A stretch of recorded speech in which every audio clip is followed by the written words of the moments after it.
भारत माता की, भारत माता की।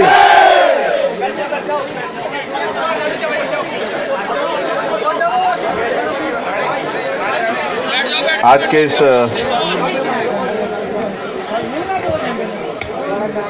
युवा मोर्चा के इस सम्मेलन में हमारे बीच में भारतीय जनता पार्टी के मंडी लोकसभा क्षेत्र के हमारे लोकप्रिय सांसद और पिछले कल क्या परसों शाम से पार्टी के केंद्रीय नेतृत्व द्वारा घोषित मंडी लोकसभा के चुनाव के लिए भारतीय जनता पार्टी के प्रत्याशी आदरणीय श्री रामस्वरूप शर्मा जी हमारे बीच में, यहाँ पर जिला के महामंत्री श्री चेतराम जी, मंडल के अध्यक्ष श्री शेर सिंह जी,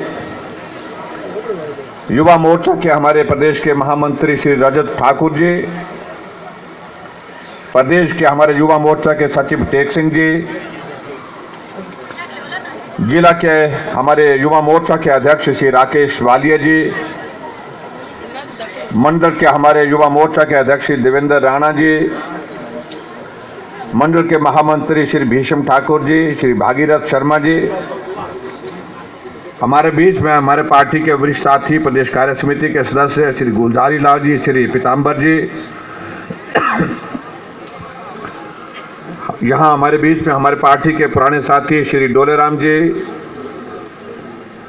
बाली चौकी से यहाँ से श्री दिलीप सिंह ठाकुर जी,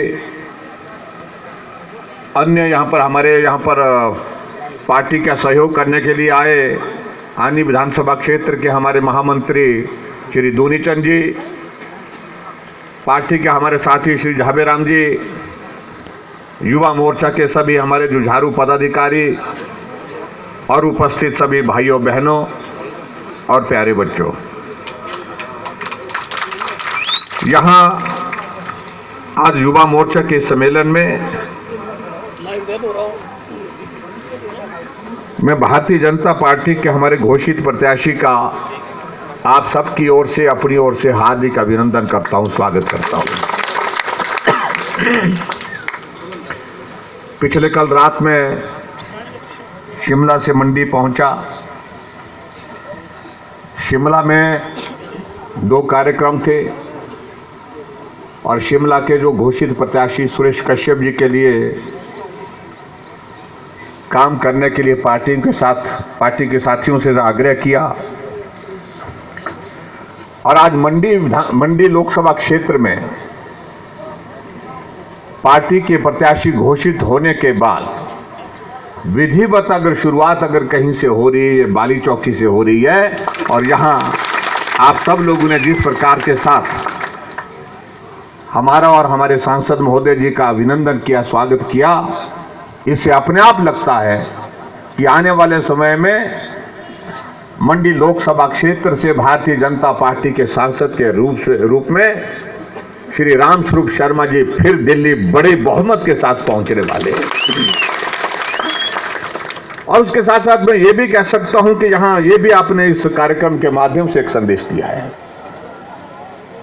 कि पिछली बार जब आप लोकसभा का चुनाव लड़ रहे थे तो पूरे हमारे इस विधानसभा क्षेत्र में थोड़ी सी कमी छूट गई थी। अब की बार हमने कसर निकाल देंगे और जितनी कमी रही थी उससे कई गुना ज्यादा यहाँ पर जो है हमने आपको सहयोग दे करके लोकसभा में पहुंचाने के लिए सब लोगों ने काम करना है। ऐसा मैं सभी साथियों के साथ अपनी बात कहना चाह रहा हूं। भाई और बहनों, आज के इस युवा मोर्चा के सम्मेलन में मैं अनुभव कर रहा हूं, महसूस कर रहा हूं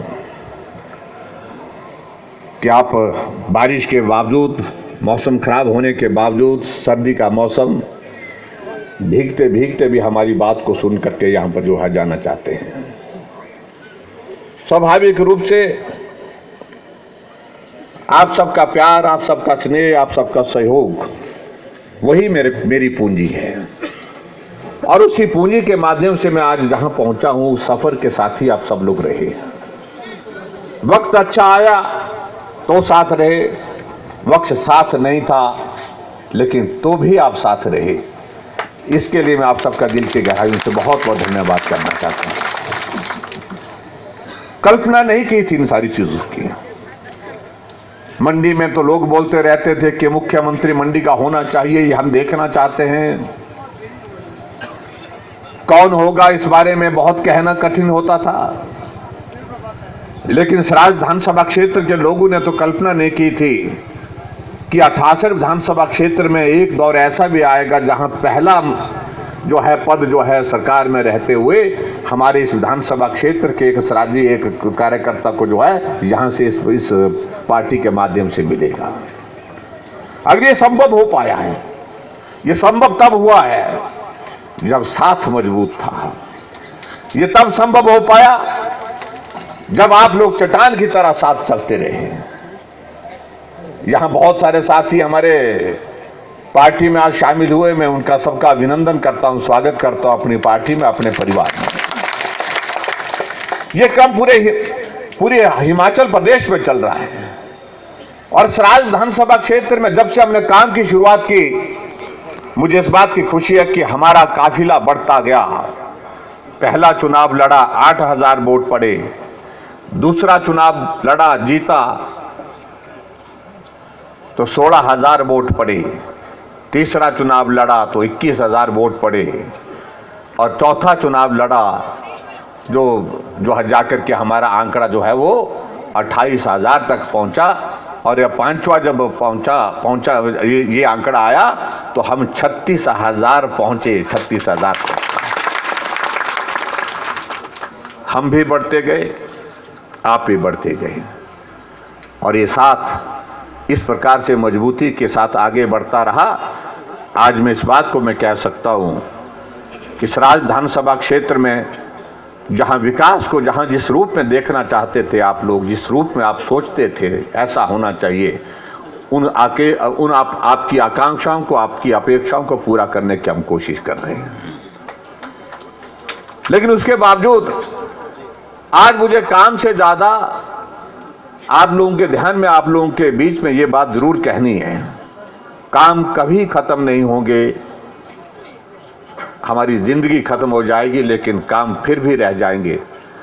लेकिन ये दौर कुछ और तरह का है, ये दौर सम्मान और स्वाभिमान का है। और इसलिए काम की बात काम के वक्त करेंगे, लेकिन आज तो सम्मान और स्वाभिमान की बात करेंगे। अगर पूरा सराज विधानसभा क्षेत्र 88 विधानसभा क्षेत्र में शिखर पर पहुंचा है राजनीति में, तो अब की बार इस लोकसभा के चुनाव में भी यहां से जो बढ़त जो है वो नंबर 1 की होनी चाहिए। और जहां देश में एक नारा दिया है, पूरे देश में तो नारा दिया है अब की बार 400 पार, और हिमाचल में हमने नारा दिया है अब की बार 4 की 4।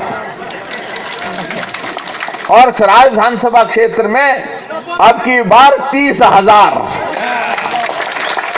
पार करना है। इन्होंने तो आंकड़ा बता रखा कि 31,000 भी ठीक है, शगुन के हिसाब से ठीक बात कही रजत ने, वो होना भी चाहिए। अब कहां की पार्टी, किसकी पार्टी छाड़ा एक से जगह। आज हमने बात करनी है कि हम सराज के लोगों को जो स्थान मिला, जिसकी हम कल्पना नहीं कर सकते थे, पार्टी की बातें करेंगे, कभी करेंगे। लेकिन आज तो हमको सिर्फ एक बात करनी है कि सराज के सम्मान की बात करनी है। जहां हम पहुंचे हैं इसमें जितनी ताकत हम डाल सकते हैं, जितनी ताकत हम दे सकते हैं, जितना हम सहयोग दे सकते हैं, उसमें कमी नहीं छोड़ेंगे। ये आज का ये दौर है। आएंगे अब हमारे साथी, मुझे मालूम नहीं, अभी कांग्रेस में बड़ी खलबली मची है। हम पिछले 3 दिन दिल्ली थे, पार्टी के राष्ट्रीय नेतृत्व के साथ कई दौर चर्चाओं के हुए। कौन होना चाहिए, कैसा होना चाहिए, कहां से होना चाहिए। और मुझे इस बात की खुशी है कि हिमाचल प्रदेश में जब 4 सीटें तय करने की बात आई, आदरणीय श्री शांता कुमार जी ने कहा कि बहुत चुनाव लड़े, बहुत चुनाव जीते, जीतने का भी आनंद लिया, लड़ने का भी आनंद लिया। अब मेरी उम्र जो है, उम्र के हिसाब से मैं चाहता हूं कि अब कोई और आए और मैं लड़ाने का आनंद लूं। और इस बात के साथ उन्होंने कहा कि टिकट जो है मुझे नहीं, हमारे पार्टी के दूसरे किसी साथी को दीजिए। तय हुआ, मंडी की बात हुई और मंडी में हमारे रामस्वरूप शर्मा जी, दुबले पतले कबड्डी के खिलाड़ी, जो रानी मेरे से नहीं हारी, इन्होंने हरा दी।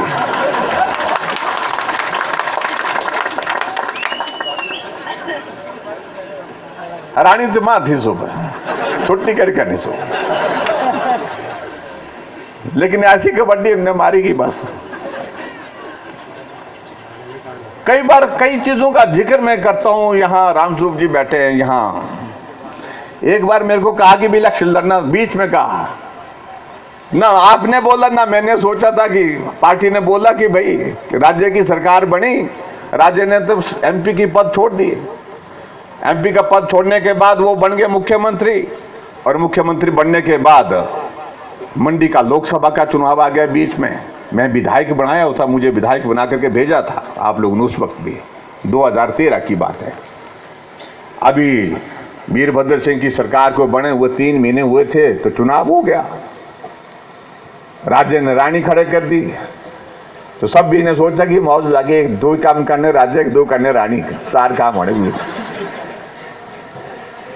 और मैंने पार्टी को कहा कि भाई और कोई कैंडिडेट कर लो, मैं ठीक हूं। बोलते नहीं, आपको लड़ना पड़ना। पार्टी का आदेश हुआ, लड़ना पड़ा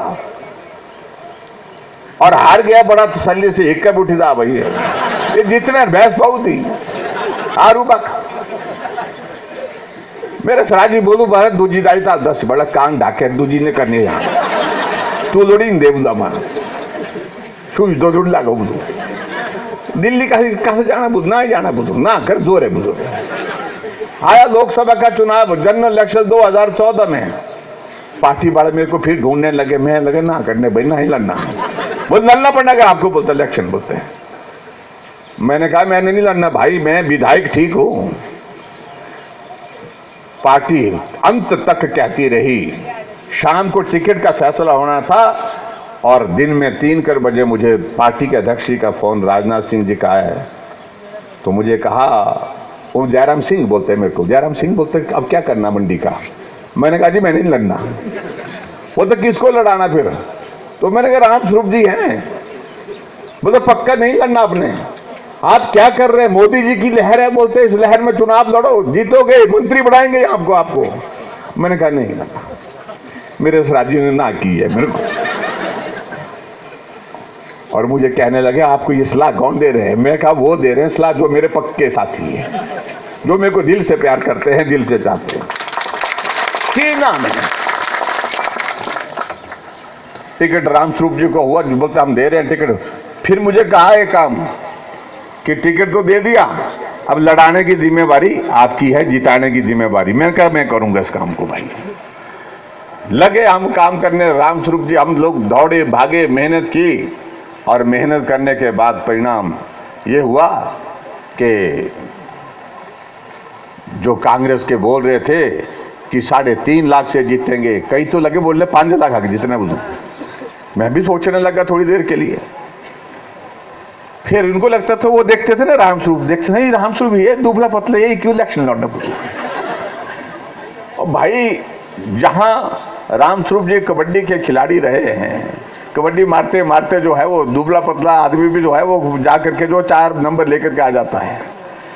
और उसके बाद जब लोकसभा का चुनाव का मंजर चल रहा था तो रामस्वरूप जी ने एक बात मुझे जरूर कही थी कि पता नहीं, बोलता है भगवान ने सोची है कुछ ऐसी बात कि वो अच्छा ही होना, बोलता है। मैंने कहा अच्छा क्या होना? मैं कहा अब आप चुनाव लड़ो। और चुनाव का परिणाम आया, जो 3.5 लाख से जीतने की बात कर रहे थे, अंत में घटते घटते जिस दिन वोट की गिनती होनी थी, वोट की गिनती के दिन भी मेरे को कुछ लोग हमारे को कांग्रेस के नेता सर्किट हाउस में मिले। मैं टहल रहा था सवेरे सवेरे, मैंने उनको पूछा उनको केड़ा बोला, बोलो धूम दिन तगड़ा बोलना, लेकिन बोलते तब भी बोलते जीत जाएंगे। मैं कितने जीतने हैं? बोलो 50,000 जीतने जरूर, 40,000 रामस्वरूप जो दिल्ली जाए करें क्या हो प्रोच और अच्छी दे बात परेशान हुई हो के डरू सोचू थी बोलते मैं। और वीरभद्र सिंह जी भी सोचने लगा अगर ऐसा सोचे बोलते तो त्राय सीटा या तो छाड़नी थी मैं त्राय बोलू एक यहां बैठना था मंडी में। और सबसे बड़ी बात जो इन्होंने एक बात कही थी रामसूत जी ने कि कुछ अच्छा होना है। दिल्ली बड़ी सरकार मारी और लगे मानते लोग जो है वो परेशान करने बोलते देख बोलते लौड़ होती था जितना दिन दिल्ली बने थी मंत्री था इन विदाई की तू बात मन कहा रहने दे चल ठीक है जो अभ्यास मेरे भाग्य जेड़ किस्मत लिखी सो लिखी रही जाने देते सा। हमने बातें छोड़ी और अंत में ऐसी परिस्थिति हुई इन्होंने कहा था कि दिन आएगा ये कर्ज जो है जो आपने मेरे ऊपर जो है एहसान किया है। टिकट दे रही थी पार्टी आपने टिकट नहीं लिया मना किया और मुझे टिकट देने का लड़ने का अवसर दिया। इसका एहसान जिंदगी में जो है बड़े किसी एहसान के साथ जो है बड़े काम के साथ चुकता करेंगे। और ऐसी शुभकामनाएं निकली और जब बारी आई कि हम इस राज्य में सोचा नहीं था तो हमारी बारी भी आएगी और यहाँ हम आए। और इसलिए कई बार ऐसी बातें होती है जो भाग्य से जुड़ी होती है। ये इस बात को मैं जिक्र इसलिए कर रहा हूं कि ये क्रम ऐसा बना था कि विधाता ने कुछ ऐसी घटनाक्रम घटित करना था तो उस घटनाक्रम में ये सारी चीजें हुई है। और आज के बीच में मैं जरूर कहना चाहता हूं कि आज देश जिस दौर में से गुजर रहा है आज देश को एक मजबूत नेतृत्व की आवश्यकता है। ऐसा नेतृत्व चाहिए जो पाकिस्तान को उसकी भाषा में जवाब दे सके। 40 से ज्यादा हमारे सीआरपीएफ के जवान जो वहां पर शहीद कर दिए और उस दिन दिल जल रहा था। अपनी भावनाएं हम व्यक्त नहीं करने की परिस्थिति में थे। सब लोग गुस्से में थे, जोश में थे, रोष में थे, आक्रोश में थे। सब लोग बोलते थे कि इसी वक्त जाना चाहिए पाकिस्तान के ऊपर जो है हमला करना चाहिए। लेकिन एक बात पर यकीन था, यकीन एक बात पर था कि आज नहीं कल तो जरूर हो करके रहेगा क्योंकि नेतृत्व तो मजबूत है देश का मोदी जी के रूप में। वो छोड़ने वाले नहीं है, हिसाब चुकता करके जाएंगे। और एक सप्ताह के बाद आप लोगों ने देखा, एक हफ्ते के बाद आप लोगों ने देखा, सुबह उठ करके हम टेलीविजन पर खबर देख रहे थे तो अभी सब सूत्रों से जानकारी मिल रही थी कि पाकिस्तान की धरती में पीओके में जो है पाकिस्तान का जो कैंप जैशे मोहम्मद जो जिन लोगों ने ये आतंकवादी हमला किया था जिसमें हमारे 40 से ज्यादा सीआरपीएफ के जवान शहीद हुए, उनका जो कैंप जो था वहां पर बड़ी मीटिंग चल रही थी, योजना बन रही थी। भारत में एक नहीं अनेक जगह हम इस प्रकार का हमला करेंगे, उसकी तैयारी चल रही थी वहां पर। और तैयारी करते करते जो है वही दफन कर दिया उनको। ये हिम्मत किसी और आदमी में नहीं। ये हिम्मत अगर है आजाद भारत में अगर ये पहली बार अगर हुआ है तो हमारे देश के प्रधानमंत्री नरेंद्र भाई मोदी जी इसको करने में सफल हुए हैं। हमला तो मुंबई में हुआ था, सैकड़ों लोग होटल के अंदर मार दिए गए थे। भारत में भी सरकार थी, कांग्रेस पार्टी की सरकार थी, लेकिन हिम्मत नहीं जुटा पाए। पाकिस्तान का कसाब पकड़ा गया, जिंदा पकड़ा गया और जिंदा पकड़ने के बाद उसने कबूल किया कि हमने किया, पाकिस्तान के कहने पर किया, पाकिस्तान के इशारे पर किया। लेकिन उसके बावजूद भी भारत ने कोई कुछ कार्रवाई नहीं कर पाया। 200 से ज्यादा लोग मर गए। और यहां घटना होती है हफ्ते के बाद जो है भारत की धरती से भारत के 12 जहाज जो है लड़ाकू विमान उड़ान भरते हैं। अरे यहां तो तुमको छोड़ेंगे नहीं भारत में, लेकिन जहां भी हो तुमको वहां पर भी छोड़ेंगे नहीं। भारत की सीमा पार करके पाकिस्तान में उनको जो है वहां बम फेंक करके उनको तबाह कर दिया। आज कांग्रेस के नेता पूछ रहे हैं हमसे पूछ रहे हैं कि सबूत दीजिए। मुझे लगता है कि इससे बड़े दुर्भाग्यपूर्ण परिस्थिति नहीं हो सकती है। और ये तो ऐसे लोग हैं, ये तो ऐसे लोग हैं जो देशभक्ति का सारी भावनाएं समाप्त जिन लोगों में हो गई उनमें से ही है।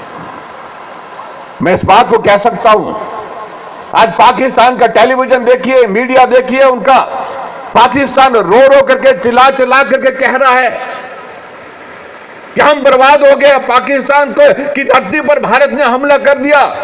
पाकिस्तान की हवाई सीमाओं का उल्लंघन कर दिया। और उसके बावजूद हमारे कांग्रेस के नेता हमसे सबूत मांग रहे हैं। भारत का एक नौजवान विंग कमांडर अभिनंदन पाकिस्तान की धरती पर गिरा। पाकिस्तान की सेना ने उनको अपने हिरासत में लिया, यातनाएं दी, परेशान किया और उसके बाद उसके बहाने कुछ बातें कहने की कोशिश की। हमारे देश के प्रधानमंत्री ने एक नहीं सुनी। पाकिस्तान का प्रधानमंत्री संपर्क करने की कोशिश करते रहे, कहते रहे बात करना चाहते हैं हम बैठ करके बात करेंगे, समाधान निकालेंगे। लेकिन मोदी जी ने कहा कि कोई बात करने की आवश्यकता नहीं, कि जिस दौर में से मेरा देश गुजर रहा है ऐसे हालात में मैं बात करने के लिए बिल्कुल नहीं तैयार है। और जब तक अभिनंदन भारत की धरती पर नहीं पहुंचा तब तक के लिए बात करने का सवाल ही पैदा नहीं होगा। और परिणाम हुआ, पाकिस्तान चिल्लाने लगा, अमेरिका के सामने बात कही। अमेरिका ने कहा कि अभिनंदन को भारत वापस भेजो, कोई बात नहीं होगी। रूस से बात की, रूस ने कहा भारत भेजो। इंग्लैंड से, फ्रांस से बात की, उन सब देशों ने कहा कि अभिनंदन जो विंग कमांडर तुमने गिरफ्तार किया है उसको भारत भेजो। रशिया से उम्मीद रखी थी बहुत ज्यादा और रशिया ने भी कह दिया कि भारत भेजो। फिर सबसे बड़ी ज्यादा उम्मीद उनको चीन से थी और चीन ने कह दिया कि ऐसे हालात में हम आपके बीच में कोई दखल नहीं देना चाहते हैं, आप और भारत आपस में बैठ करके बात कर लो। और अंततः ऐसी परिस्थिति बनी कि पाकिस्तान के प्रधानमंत्री को पार्लियामेंट के अंदर घोषणा करनी पड़ी कि अभिनंदन को हम भारत वापस भेज रहे हैं। और पाकिस्तान के सेना के लोग जो है वाघा बॉर्डर तक जो है अभिनंदन को छोड़ने के लिए पहुंचे। इसको बोलते हैं नेतृत्व। जहां एयर स्ट्राइक करने की आवश्यकता थी वहां पर एयर स्ट्राइक की, जहां सर्जिकल स्ट्राइक करने की आवश्यकता थी वहां पर सर्जिकल स्ट्राइक की, और जहां डिप्लोमेटिक तरीके से अंतर्राष्ट्रीय दबाव बना करके पाकिस्तान को उसकी औकात बताने की आवश्यकता थी वहां पर वो किया गया। और ये आज से पहले हमारे इस देश में हुआ नहीं। इस तरह का नेतृत्व अगर पाकिस्तान के कब्जे में हमारा कोई सेना का आदमी अगर जाता है, कहीं पकड़ा जाता है, तो उसके टुकड़े टुकड़े करके वो भेजने का रिवाज पाकिस्तान का हुआ करता था।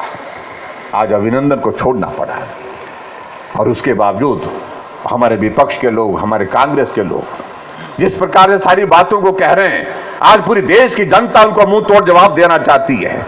इस लोकतंत्र के पर्व में, लोकसभा के चुनाव में मैं कह सकता हूं अब की बात 400 पार का आंकड़ा है और ये हो करके रहेगा। लोग इस बात को सुनने के लिए चाहते हैं। कांग्रेस के एक नेता चिल्ला चिल्ला करके बोलते हैं, मोदी जी ने कहा कि मैं तो भाई एक चौकीदार की भूमिका, ना खाऊंगा ना खाने दूंगा, एक बात कही और चौकीदार की भूमिका के नाते उन्हें अपनी बात कही। पिछली बार कहा कांग्रेस के लोगों ने ये चाय वाला है और ये चाय वाला अगर ज्यादा से ज्यादा करना चाहता, हमारा कांग्रेस पार्टी का सम्मेलन लगा है और सम्मेलन में अगर चाय की टी स्टॉल लगाना चाहता है हम जगह दे देंगे, बोलते इनको। इस प्रकार की भाषा मणिशंकर अय्यर ने उस वक्त कही थी, कांग्रेस पार्टी के एक वरिष्ठ नेता ने। और मुद्दा क्या बना? चाय वाला देश का प्रधानमंत्री बन गया। और आज एक और मुद्दा जिस बात को लेकर के वो कह रहे हैं कि चौकीदार, और आगे शब्दों का चयन इस प्रकार से करते हैं, भारत का दुनिया का सबसे बड़ा लोकतंत्र भारतवर्ष है और भारत के प्रधानमंत्री हमारे लिए वो प्रधानमंत्री नहीं है, वो दुनिया के सामने जो है, दुनिया के सामने विश्व नेता के रूप में छवि बना करके नरेंद्र भाई मोदी जी आज हैं। उनको आप इन ऐसे शब्दों का इस्तेमाल करते हैं कि चौकीदार चोर है और मोदी जी तकनीक निकालते हैं। उन्होंने कहा कि चौकीदार चोर है और यहाँ